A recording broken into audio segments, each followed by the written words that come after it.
Night at about 8:39, Officer Dwight Rogers was on patrol and observed a vehicle on Highway 27 that was going 15 miles an hour over the speed limit, and as he described it, passing other cars erratically. He conducted a traffic stop at Glen Este Boulevard and Highway 27. And after the car stopped, he walked up to the driver window and asked the driver for his driver's license, registration, and proof of insurance. The driver refused to give him that information, so he explained to him that why he had stopped the vehicle for speeding and that he was required by law to give the information to him that he had requested. Several times he requested that same information, and the driver refused each time to give him the information.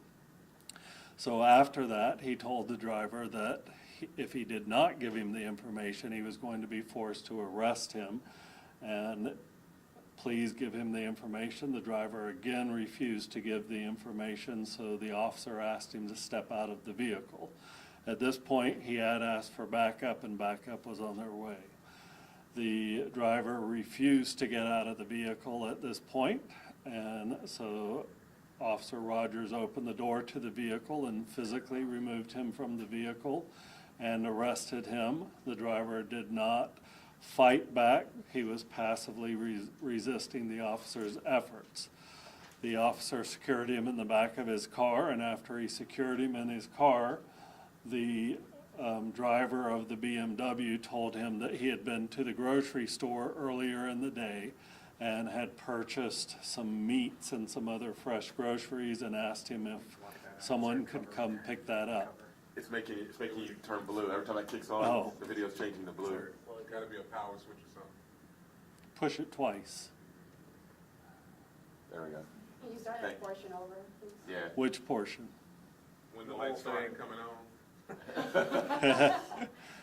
Okay, He was on their way. Pull over. He forcibly removed, or he removed him without incident from the vehicle. so from that point, Yeah, you can't get because it turned blue. Your face was blue, wasn't it? okay, that goes with the police colors, right? Well, it looked like a Smurf up there, man. Thank you. Thank you. Okay, so the officer then told the suspect that if he did not exit the vehicle, or that he needed to, The officer then told the driver of the vehicle that he needed to exit the vehicle, that he was under arrest, and the driver refused to exit the vehicle.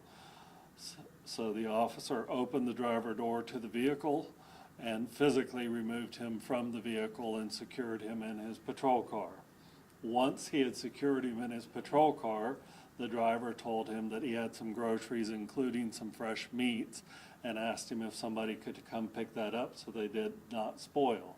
The officer, being the good guy that he is and doing the right thing, told him, yeah, no problem, and went ahead and called the family member who turns out to be his girlfriend, and asked her if she would come up to pick up the groceries.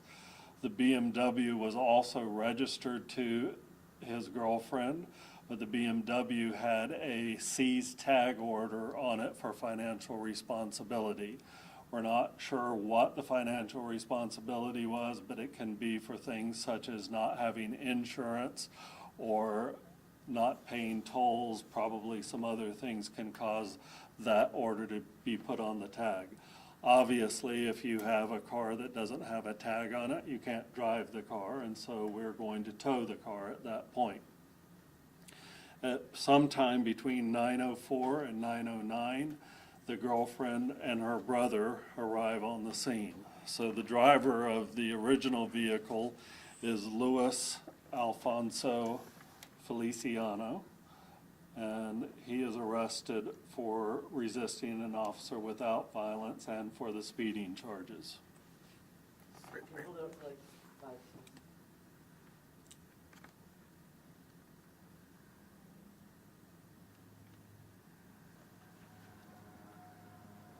Okay, all good. He has a minimal criminal history, including domestic violence misdemeanor. The girlfriend, who then arrives on scene, is Darabelle Torres Orozco. She's 30 years of age, and she has no criminal history.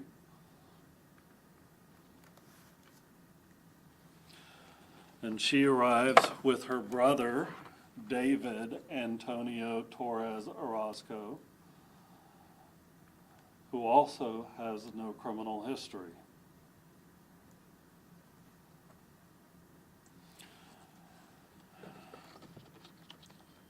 As soon as they arrive on the scene, they began questioning the officer's actions as to why he has arrested the original driver and why he has to tow the vehicle. They attempt to explain why we're doing it. They do not want to listen to what the sergeant, who is now on scene, is explaining to them about why we have to tow the vehicle and why the driver is under arrest.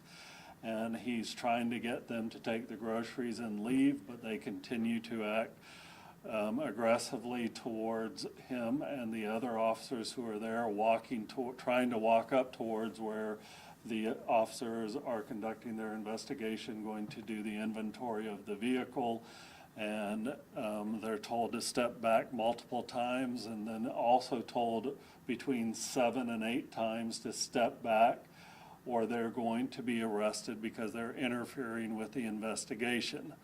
They continue to act aggressively towards the sergeant and the other officers who are there, and there's a total of 4 officers there at this point. They tell them, look, you guys have to leave because you're not helping the situation out, and they refuse to do so. So the male, David Orozco, is then told that he is under arrest, and they go to put handcuffs on him. He immediately begins fighting with the officers. We will show you a video in a couple of minutes that was taken by a witness. The officers are all trying to get him secured and are being unsuccessful. The girlfriend, or his sister, walks up behind them, and she is told to step back at that point, and she does not step back. So because she's right there behind them, the sergeant decides to go towards her and put her into custody, puts handcuffs on her. As he's putting the handcuffs on her, he has his back turned to the other person who is there, and he hears a shot. The officer turns around and looks backwards. He still sees Officer Rogers in an upright position, but Officer Rogers is beginning to fall at that point and falls to the ground, has his arms wrapped around the suspect, and they go to the ground. This is a still photograph that is not a great photograph, but when we show you the video, it's taken from the video, I think you'll be able to plainly see that right here, the suspect is on your side facing Officer Rogers, who's facing him, and the suspect's arm is around Officer Rogers' waist, and his hand is on the firearm for Officer Rogers. He's somehow able to get his finger into the holster and fire the firearm in the holster, and the round goes into Officer Rogers' leg. Thankfully, it is soft tissue damage, and Officer Rogers is going to make a complete recovery, but he is still in the hospital.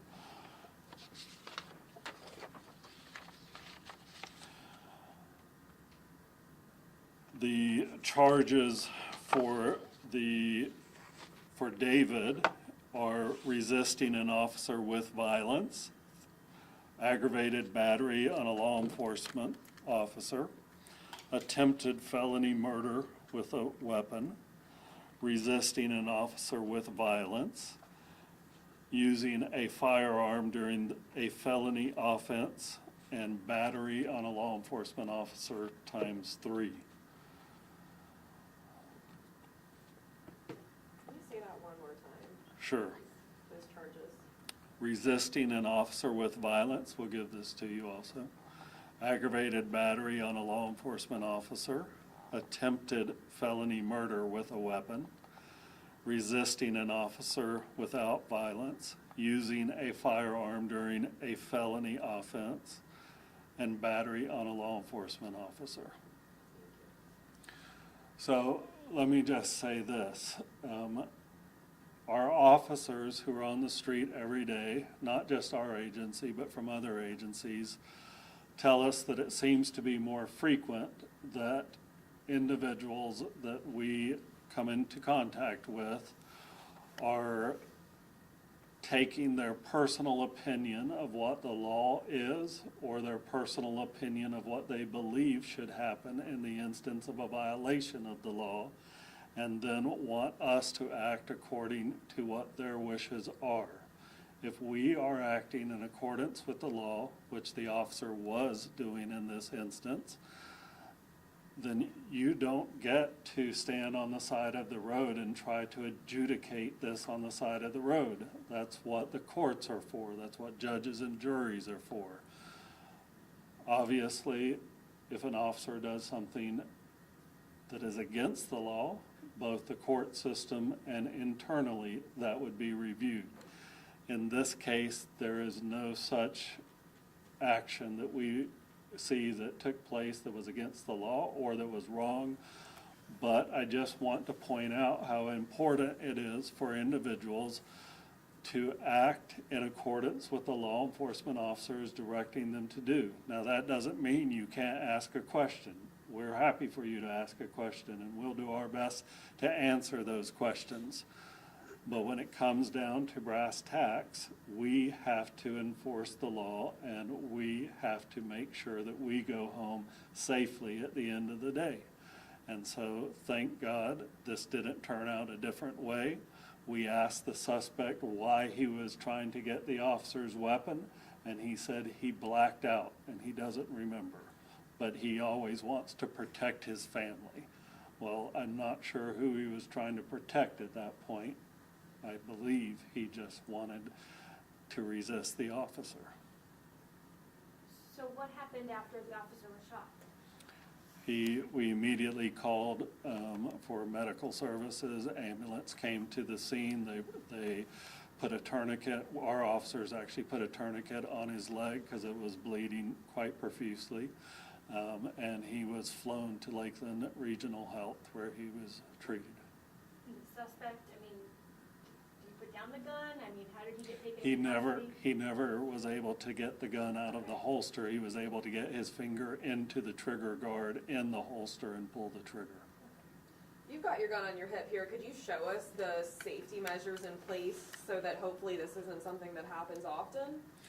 Well, I would prefer not to go into all the safety measures that are in place on a secure holster, but a secure holster does require multiple steps for it to be withdrawn out of the holster. You can't just pull it out.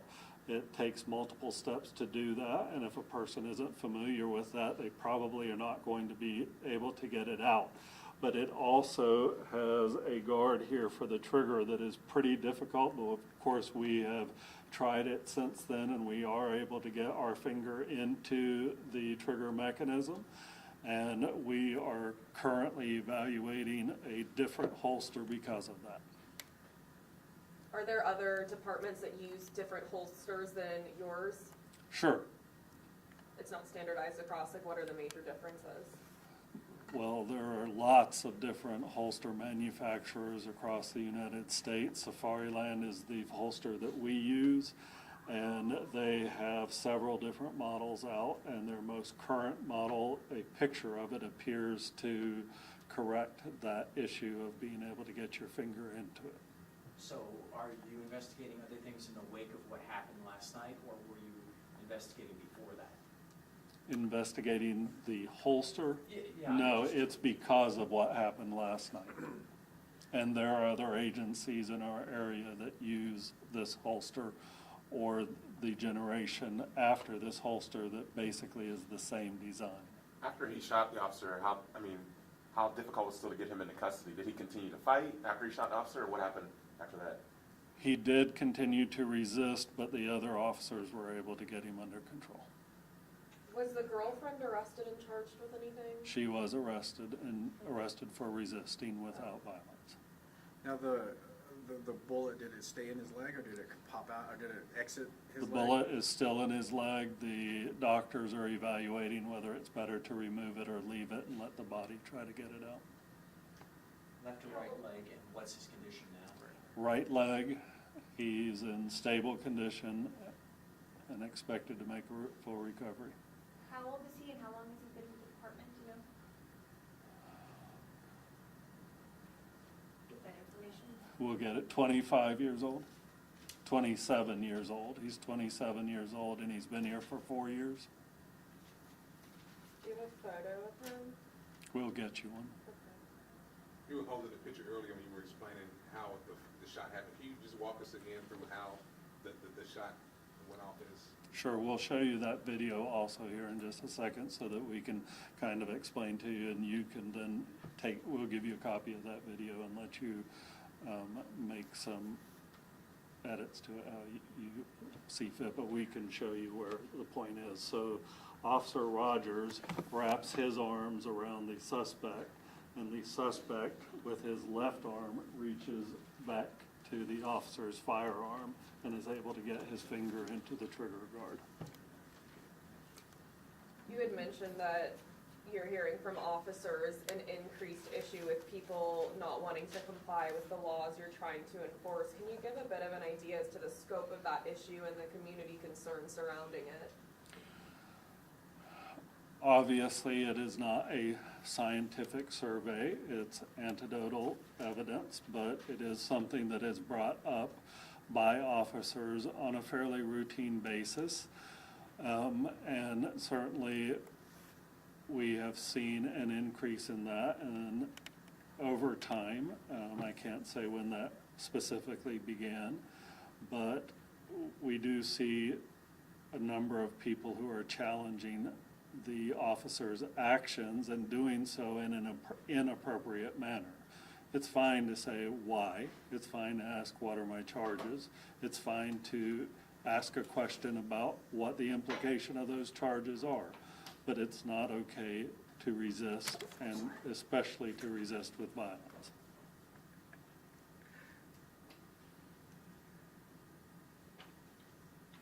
Is this officer, when will he be returning to duty? We don't know at this point. Is that pending this investigation, or is No. he on any leave? He is not on leave. He did not fire his firearm. No one fired at the suspect. Thankfully, we were able to get him under arrest without that happening. And he just has to make a full recovery and be able to come back to work. What was your reaction when you heard what happened? I mean, as the leader of this department, the idea of someone reaching into a holster and doing that? It obviously concerned me a lot that he was able to do it, because I was under the impression, as were many other people who I talked to over the course of last night, including some leaders of some other agencies, that were surprised that he was able to do that. And while we were on scene last night, I gave direction to our staff to begin investigating an alternative to that, because we need to get that fixed now. It's one thing to ask why, but it's quite another to reach for an officer's firearm, right? Correct. It's definitely a whole different level, and asking a question is not a problem. It's when you're fighting and resisting and doing so, in this case, for no reason. Chief, sorry I've already said this, but do you know how long you've had these holsters? I do not, but we can find out for you. Yeah, I mean, Are you looking to fast track to get these replaced? Yes. Like fast track this as As fast as? soon as possible. Is this the same holster used by the Sheriff's Office, Winter Haven Police, Lakeland Police? I do not know if it's the same model, but they do, some of those agencies do use use a Safariland holster that is the same design. Is there a body cam video of this incident? There is not. Do you guys have body cams in place? We are actually in the process of doing a trial with one of our shifts, and we anticipate putting that into our budget for the new budget year to go department-wide. Aside from the hoses, do you think there's any extra training maybe, to prevent something like this in the future that you can offer your office? All of our officers are trained on weapon retention, and in this case, Officer Rogers, when he was asked about it, he told us that he thought he was going to die last night, and it scared him, and obviously as it would anybody else. But Officer Rogers was doing what we had trained him to do, which was to take the person to the ground and try to get them off of him. And unfortunately, in this case, he was able to get his hand into the trigger, but he was not able to get the firearm out of the holster, which we're thankful for.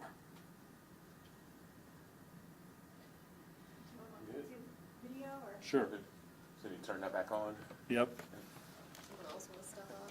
Maybe it's not. Come on, Tiny, come on, Tiny, do it. Come on, 6 Do we need to Is that the move one you this? turn? Yeah.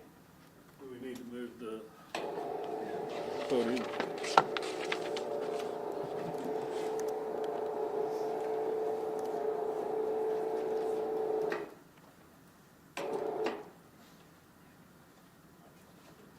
Lights. Thank you. So we'll play it full speed first off, and then we'll go frame by frame. Actually, it's not in my way right now, Sorry. but let's just see how low it goes on the screen. I don't know till it starts playing, because I don't know how much space it's going to take up. No, it's all there. Okay. Yeah, I'm good.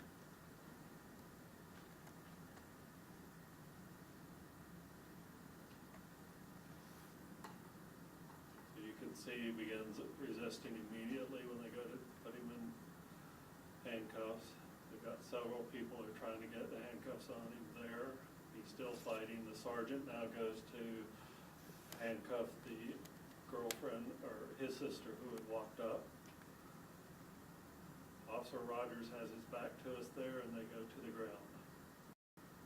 Is there audio in this? Her audio was on, but she was in a car and quite a distance away in the parking lot across, and so we can't hear anything. I was surprised that she wasn't talking, but we listened to her actual phone, and there was no audio. Who can we attribute the video to? Sorry, Who could we attribute this video to? the witness who was there Okay, just unnamed? at this point. Okay.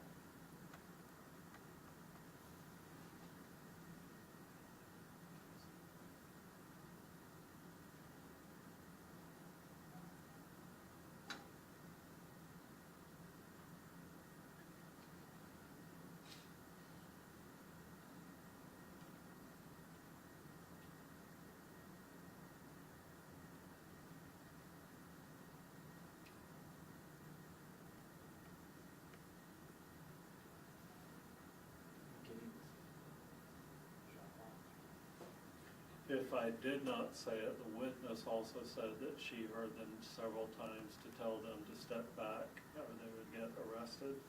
And she heard the shot while they were still standing also.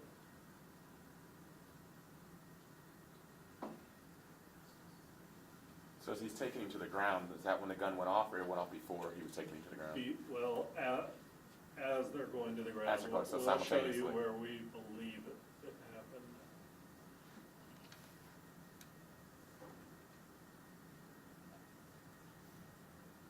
So now that officer is pointing out and telling the sister to step back. She's not, so the sergeant goes to address her. How many officers were on scene total, you know, 5? 4. 4.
Officer Rogers is kind of he's the one, there's an officer behind him, and he's got his back and side to the camera. So right now, there's 3 officers on Right, the because suspect the here? sergeant is with the sister. Now you can see him pushing back with his legs, he's in a squatting position, pushing backwards. So that's Officer Rogers on the right-hand side? Yes. Pushing Officer Rogers backwards, but he's got, you'll see his left arm come around, that's Officer Rogers' pistol here. And you'll see his arm will come into view and his hand there on his pistol.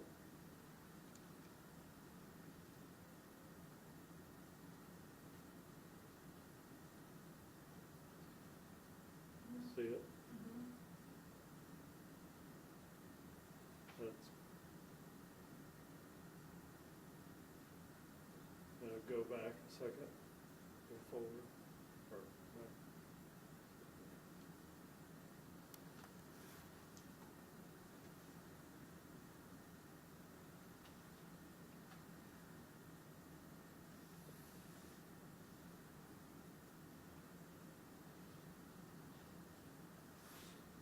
Go slowly here.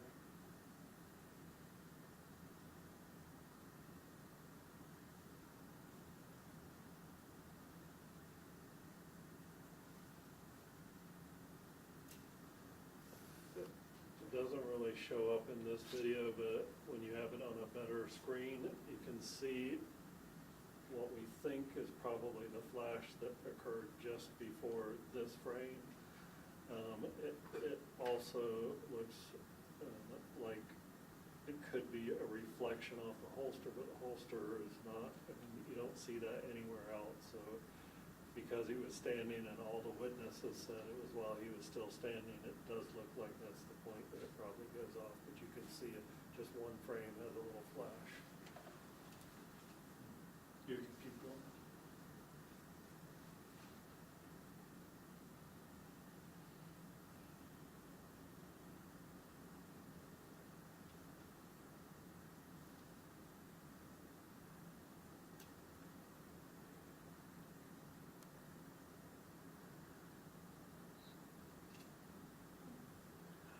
This is her full video. This is not edited in any way. She just stopped recording it, the point that it is.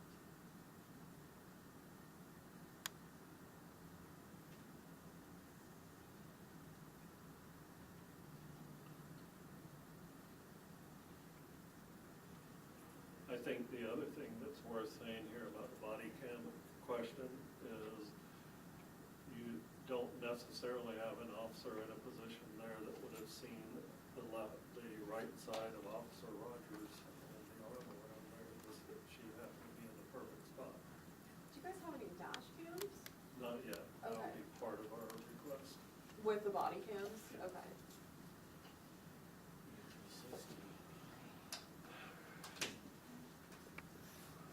Jim has the videos, and so he'll let you know, and we'll get you a picture of the officer as well.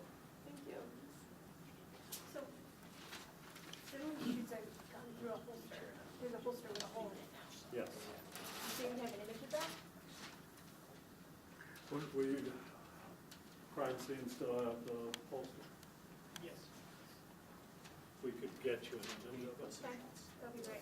Okay. If you want the video, would you do me a favor and put where I should send it?